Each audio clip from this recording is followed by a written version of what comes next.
All right, so let's go ahead and insert a quote. So we've done this thing where we can see what's in the cloud. So we've done like the create read function. But we want to be able to create. So we're going to create something here, push it to the cloud. Under the hood, it works fundamentally differently. So the read is it's a GET request. So you just say, hey, give me all the stuff you've got. GET requests are very simple. They're just URLs. And then you're going to get back that JSON data. Creates are fundamentally different. They're post requests. So a post is some URL and also a body. And so that body is going to contain our new quote that it's going to put in. The fact that it's a little different under the hood does affect this, and we'll kind of see why. So we're going to create a new method. So let's go ahead and start in on this guy. So go ahead and go into your master view controller, scroll down to our little endpoint section. Because I'm lazy, and I just kind of hate doing things from scratch, what I'm going to do is I'm going to copy my query for quotes, and I'm going to paste it. And I mean, obviously, that's not the answer to all of my problems. But I'm going to kind of use that as a starting point, because fundamentally, you're going to create a query, you're going to execute it with the service object, and then you're going to have an asynchronous callback block that gets called when it's done. And a lot of these things are similar, right? So I'm going to go ahead and make a method. I'm going to call it insert quote. Insert quote is different because it also is going to need to receive a parameter. So it's going to need to receive a GTL MovieQuote to MovieQuote. And I'm going to call it new quote. So it's going to receive a parameter into this function. These things are still true. Make a query object, use the service to execute it, use a callback block to handle the response. The query itself is going to be a different type of query. Go ahead and expand this guy over just so we've got more real estate. So instead of being a limit and order, I'm just going to delete those two lines. And instead of being a query for MovieQuote list, it's going to be a different type. It's going to be a query for MovieQuote insert with object. And the object that we're going to pass in is a new quote. And so it's kind of neat. This constructor, which creates the query for us, it expects this GTL MovieQuote to MovieQuote, which is something that they made for us, and it's going to take care of converting that into JSON and taking care of doing the post to the cloud. And then when it comes back, it's actually going to convert it on that end as well. So you don't even care about the fact that it's JSON under the hood. The setting network indicator, that's still true, just like it was before. The service is going to execute the query. Completion handler, this is the function you call whenever it finishes up, so it's a block. The one thing that's different here is, if you remember, before it put in that just this was a generic object, and then I said, hey, I know what's going to come back. Before it was a collection, because it was a query for a list. Now what's going to come back is actually just another GTL MovieQuote to MovieQuote. So this is the returned quote, return MovieQuote, I guess I could say. So I know what's going to come back. It's a return MovieQuote. Initial query complete, that doesn't have any bearing here. Is the error not equal to nil? So was there a problem? So same as before, I'm just going to show my little error dialog and be done. This time, before I refresh the table, even if there was an error, this time I'm just going to return if there was an error. So I don't even really need an else statement. I can just do everything directly in line. And in fact, what I'm going to do is so different, I'm just going to delete that. So you can see it saved me a little bit by starting with the query for quotes, but not necessarily a lot. So the question is, what do I need to do now? So it turns out that this quote is already visible to the user. That's one of the nice things, is you can just show it to the user right away. But it is missing an entity key. So let's just kind of talk about this. So you created the quote, and it just had the two fields, and you sent it off. And then when it got put in the data store, it got a last touch date time, so it kind of got stamped. And then it also got an entity key, which is how Endpoints is going to refer to it. So what we want to do is we want to go ahead and update the entity key on the local object to be the same as the return MovieQuotes entity key. So we've now added that entity key. So it was visible and it was missing an entity key. Now it has a key. And that's important because if you edit it, you want to make sure you edit the same quote, right? Another thing you could do, this is totally optional, is you could do a query at this time and refresh all the quotes, right? So you could do a query.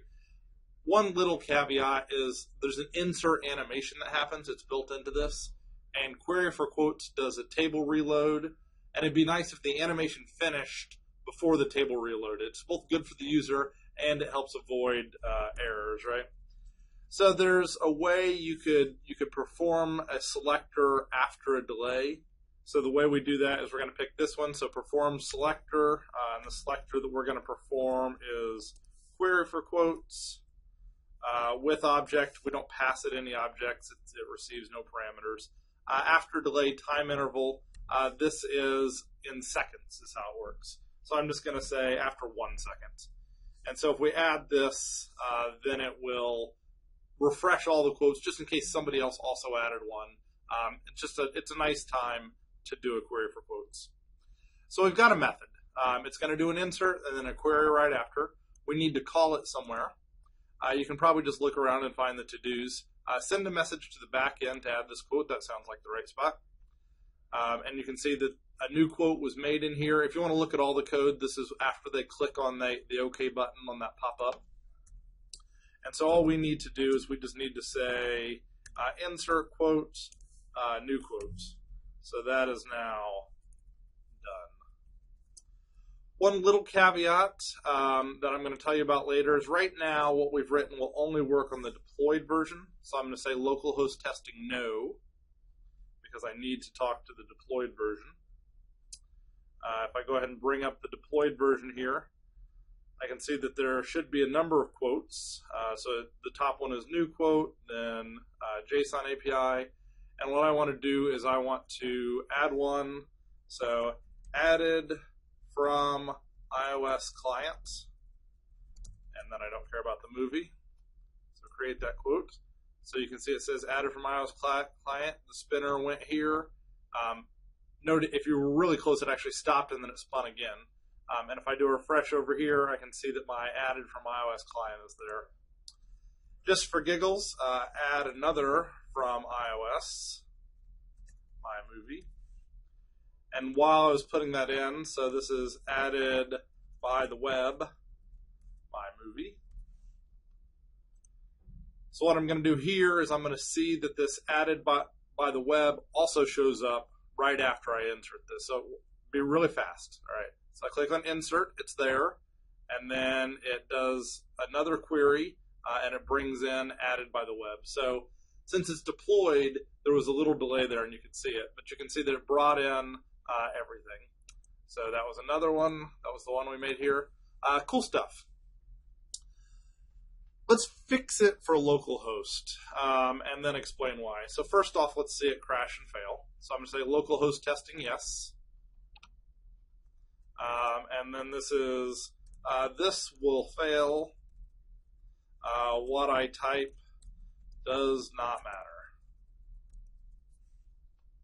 So I say create quote, and if your eyes are really fast here, you'll see it pop in and then go away. Which was kind of neat. And sure enough, if I load it up here, it just says none. The reason why this failed is silly. With post request, what Google does is instead of sending it a text file as the post body, they zip it up and they send a zip file. It's more efficient. And the deployed version knows how to unzip that. It works just fine. The localhost version, however, doesn't know how to unzip it, so it's stupid. So there's a workaround. I call it a bug. Google engineers might not call it a bug. I call it a bug. And the bug is that if we're localhost testing, then what we need to do is the query's JSON body has to be the new quotes JSON, and the query's body object doesn't matter at all. So Body object is the zip version. What we're doing is saying, hey, throw away the zip version. I don't want it to exist. The only thing I want is the JSON, the raw text JSON. And if we do that, it will fix the localhost bug. And like I said, that's only because it is a post. So post that works to localhost, my movie. I can see that it shows up here and it actually stays, right? And if I come over here and I do a refresh, I can see that post that works to localhost. So a little bug there about localhost. Hopefully that didn't, deter from your overall experience. But you can see the main point totally worked, right? And that is we sent something to the cloud and it stuck, which is kind of cool. So now if you had like, 1 million users, they could all put stuff into the cloud from their device, which is neat. All right. That's it for insert. We're going to come back next time for delete. See you then.